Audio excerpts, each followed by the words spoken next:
आज स्वाधीनता दिवस अवसर में झारसुगुड़ार युव सांबादिक उदित गड़तिया सभापतित्व में ओडिशा पॉइंट 24 लोगो उन्मोचन हो जाए। फोकस प्लस मुख्य संपादक सुधांशु शेखर राउत मुख्य अतिथि भाव जोगदे झारसुगुड़ार अभिभाषण रखिता बेले मुख्य वक्ता भाव चार्टर्ड अकाउंट महेंद्र केड़िया, बीजेपी वरिष्ठ नेता दिनेश जैन, युव बीजेपी नेता सुधांशु दोरा, पूर्वतन बार एसोसिएशन सभापति त्रिनाथ गोयल, झारसुगुड़ा बार एसोसिएशन सभापति राधाकांत शाह, वरिष्ठ बीजेडी नेता तथा आईनजीवी संदीप अगस्ती, समाजसेवी शैलेश सुभ्रील उपस्थित होई लोगो उन्मोचन उत्सव में सामिल होते।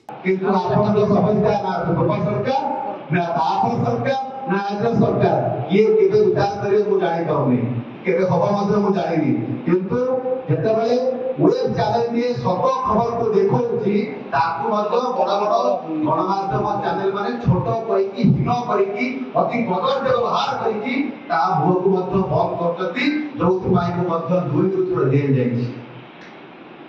जेतबेले सब खबर देखैली जने बाप मां को जने तोरणाली दुति चान अवहेला करे से खबर ले बजेली बो विरुद्ध राज्य तीन चारोटी प्रतिष्ठित गणमाध्यम मते चोर टाउटर दलाल गांजा मागुथली करके मते जेल रे भरे दे आपण की न्याय मागुथंती तापरे गुरु माफिया का विरुद्ध रे खबर प्रसारण कली तापरे मध्य मोनारे समान करके आउ थरे जेल भरे दे अठाला बेटा को केस खाई सालिनी।